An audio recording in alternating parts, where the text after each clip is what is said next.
ما زهقتوش من اللازانيا التقليديه؟ تعالوا اعملوا النهارده معايا باتر تشيكن لازانيا.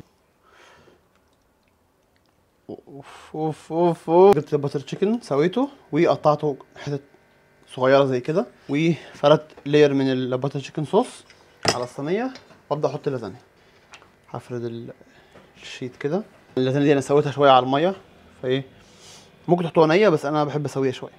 خلاص سويت صوص على الفراخ، هنزل بيهم على اللازانيا، اوزع الفراخ كويس. بس ارش جبنه موتزاريلا تاني، باتر تشيكن، وزع كويس، اكمل موتزاريلا، اكمل تاني بطبقات اللازانيا، اكمل فراخ، رشه الجبنه الاخيره.